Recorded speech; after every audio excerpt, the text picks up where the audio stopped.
Alright guys, and welcome back to Hector's World Reviews. Today we're going to go ahead and do a review on my new SSD. Just got this used laptop on Facebook Marketplace. Got it for like 25 bucks. It's got an older i7, but it still had kind of like an old school drive, so figured we'd upgrade it to this one. It's 128 gigabytes. So let's go ahead and check it out. We'll throw it on there. Throw Windows 10 on it and see how it does. Alright, so this is the drive right here. At 128 gigs. So let's go ahead and actually install it and try it out.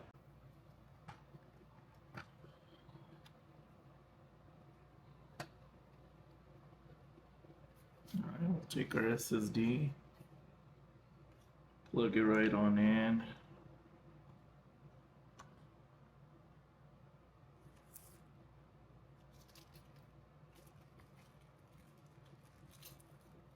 Put this back together.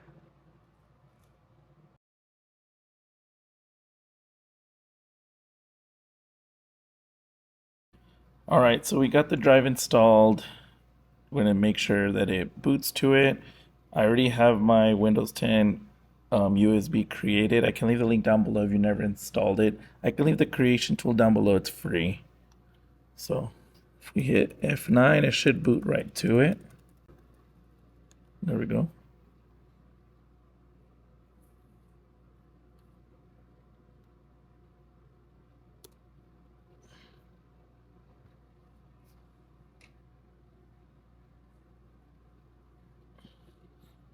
I probably could have bought a bigger storage, but honestly, I just needed to run my Claude code.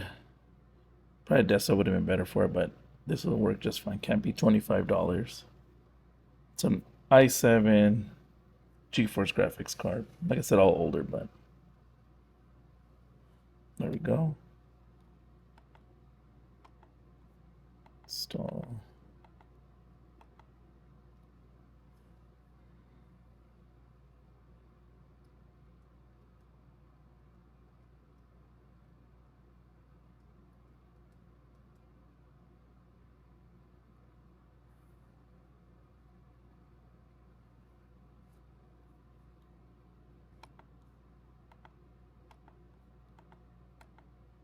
There it is. So found the hard drive, so we're gonna go ahead and install it on there.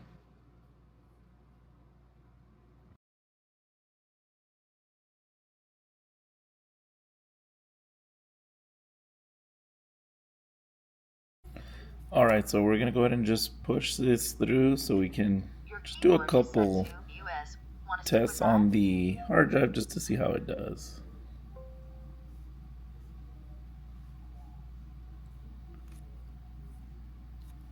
I'll set this up here later.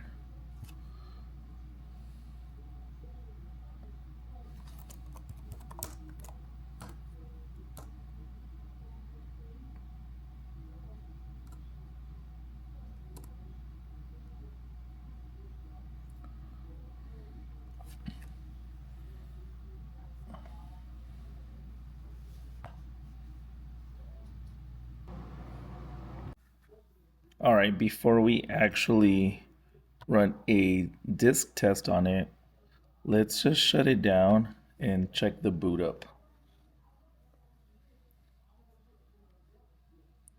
So I'm gonna let it fully shut off, and we'll see just how fast it boots up. All right, just shut off. Let's fire it up.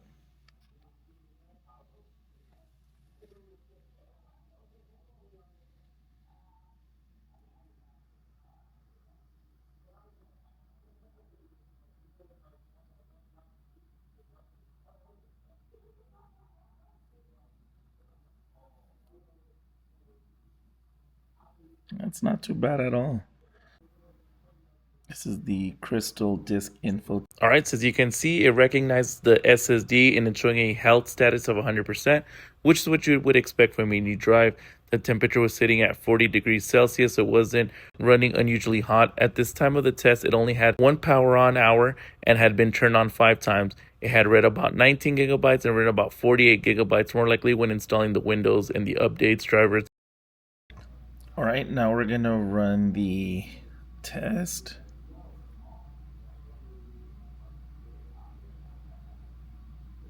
This is a type of drive normally used to replace older mechanical hard drives found in a lot of laptops and desktop computers. It connects through that SATA 3, so it's not one of the newer NVMe drives, but for upgrading an older computer, this still can make a huge difference in how responsive everything feels. The listing claims read speeds of up to 530 megabytes per second, and that doesn't mean it will hit exactly every single time. It can also depend on the computer, its SATA connections, the amount of available storage, and what it's running in the background. That's why I'm running this test instead of only repeating the speeds shown on the product page. For this test, I have to set it to run 3 times using a 1 GB test file. It's testing the C drive, which is the SSD with Windows installed on it. This program is basically creating temporary taste data, writing it on the SSD, reading it back, then measuring how quickly the drive completes each drop. Once this testing is finished, those temporary files should be removed automatically. The first 2 rows are sequential tests. Sequential speeds matter most when working with larger files that are stored together, such as videos, larger downloads, game files, and moving a big folder. The first result came back at about 525 megabytes per second for reads and 390 megabytes per second for writes. Read result is actually pretty close to the advertised maximum. The write speed is noticeably lower than the read speed, but around 390 megabytes per second is still a respectable result for an inexpensive 128 gigabyte SSD. The second sequential test is performed under a lighter and slightly more realistic workload. That result came back at about 455 megabytes per second for reads and 375 megabytes per second for writes. So even after changing the way the test sends out the drive, the performance remains fairly consistent. The bottom 2 rows test random 4 kilobyte files. These numbers are always going to be much lower than the largest sequential numbers, and that's completely normal. Random performance represents the smaller files is consistently accessing while the computer is starting, opening programs, loading menus, browsing folders, and performing regular background tasks. The drive scored around 100 megabytes per second for random reads and 185 megabytes per second for random writes under a heavier workload. On the final single queue test, it reached about 14 megabytes per second for reads and 66 megabytes per second for writes. Alright, so as you can see, I ran the test. The SSD reached about 525 megabytes per second on the sequential read test and around 390 megabytes per second on the write test. For a SATA SSD, these are solid results, especially on the read side. The smaller random file speeds were naturally lower, but the laptop still felt much faster during the startups and regular use as I've been using it now. So I hope you guys found this video useful, but if you guys are looking for a new SSD, definitely look into this one. I'm going to leave the link in the description so y'all can get yours. Highly recommend.